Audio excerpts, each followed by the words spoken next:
What it do? It's your favorite Texas boy, and we back with another video. Today I'm doing another interview, bringing y'all into the people who have moved from the States to the island. Hear some of their stories, some of their perspectives, things they went through, things that they're doing on the island, things they bringing to the island, all that good stuff. So again, we here with another one of my dogs, my boy from Philadelphia. Hey, the boy Chuck, in the building, man.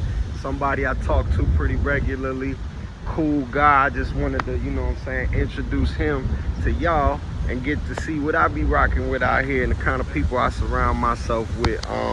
So first and foremost, Chuck, man, thank you for locking in with me. You know what I'm saying? My brother right here. I really want them to hear your story. Now, this is also the cousin of robsonder. This is an interview that I did earlier, so y'all go check out that interview of robsonder.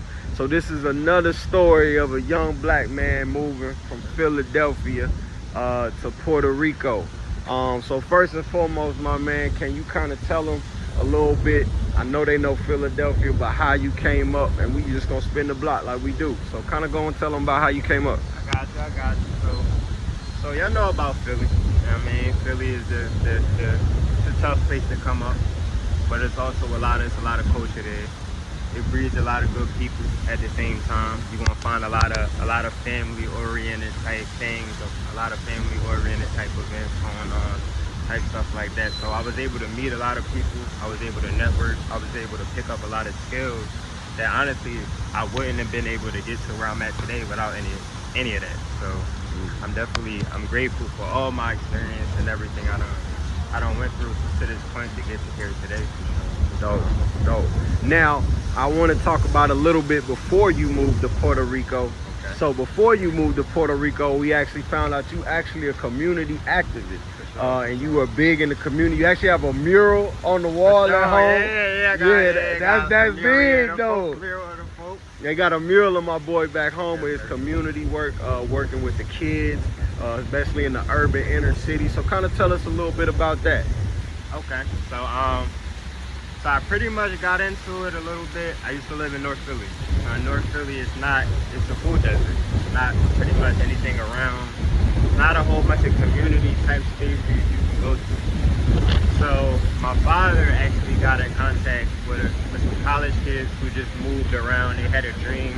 They had a little a vision going on to start an urban garden or an urban farm to kind of solve some of the social problems or just the problems in the community, just the lack, just solve that and try to address that directly. They kind of linked up for a little bit, and before I knew it, I was out there. I'm learning how to farm. I'm learning how to do community activism, get communities together. I'm learning how to write grants. So it was a long process, but throughout all of it, I learned a lot. I was able to help my community, and we actually left. The farm is still there. It's still at 11th Dolphin. It's called a Life to Grow Farm. You can still check it out. You can look it up on Google. If you're ever in Philly and you're in Center City or the downtown area, take some time to go check it out. You know, it's definitely an experience. It's fruits and vegetables. And it's called Urban Creators, right? Urban Creators. That's Urban Creators. Yes, sir. The farm is called Life to Grow. Life to Grow, and it's called Life to Grow. We actually got that name from one of the little girls in the neighborhood. People always ask, why it's called Life to Grow? That don't even make no sense. We was having a community meeting on what it should be called, and we brought the whole community in, and it was a little girl. She was like, it should be called Life to Grow. And it just went straight like that. So we like, listen, we're gonna keep it like that. That's straightforward. Okay. Straightforward. Okay. All right, so now we're gonna get into what made you decide to move to Puerto Rico after all the community work, all the good things you was doing, had a lot flowing in Philly.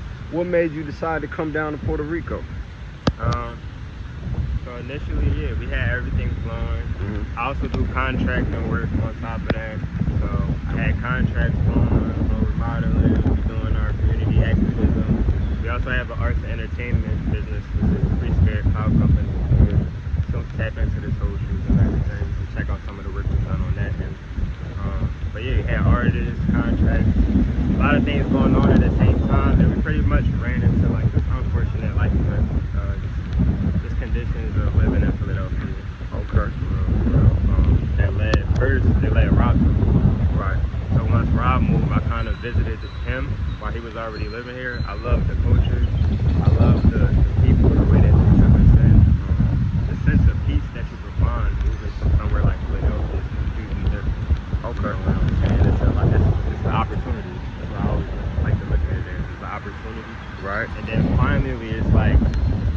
in terms of business and entrepreneurship is open. There's a lot of things, there's a lot of opportunities and things that haven't been tried out there that I've noticed that we already have back home, like in Philadelphia or some of the surrounding states. You know what I'm saying? So how do you feel your transition has been from Philadelphia to Puerto Rico? How do you feel? Have you felt accepted?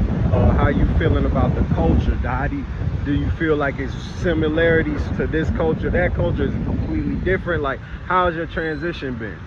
I would say that the transition is interesting. Okay. That's like my best word I can put on it. Because you know, it's like, you know, they say every place has its thing. Right. You know what I'm saying? Puerto Rico is a great place. The easiest part of the transition is the love that I received. They make it easy for me to move about. People are very supportive. Okay. You know what I'm saying? I feel the same way, bro. I get a lot of love out here. I get a lot of love. I get a lot of support, and I definitely appreciate that. I make it easier for me to move about and do what I'm supposed to do. And my goal is always to add value to the community that I'm in. Right. You know, right. So right. If it's easier for me to do that, if people want to accept and receive me, then I'm going one hand wash the other. I'm going to put my value right back. That seems to be the statement of the area. One hand wash the other, which I think is super dope. So that's good that you have a good transition.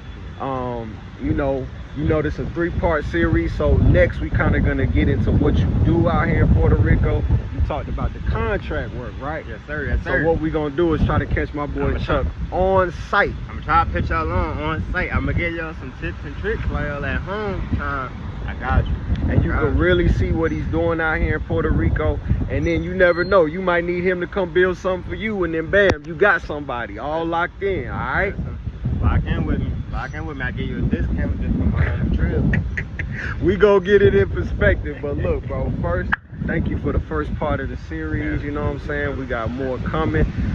Again, my goal is to try to conjoin the energy of people who move into the island and understand it's all peace and love, and that we contributing, you know what I'm saying, to the progress of the island and the positivity of the island, and just bring everybody together. So I hope that y'all can see that we doing good things, positive things, and trying to live a nice, peaceful, prosperous life. So again, we're gonna see y'all on the next episode. Catch them on site.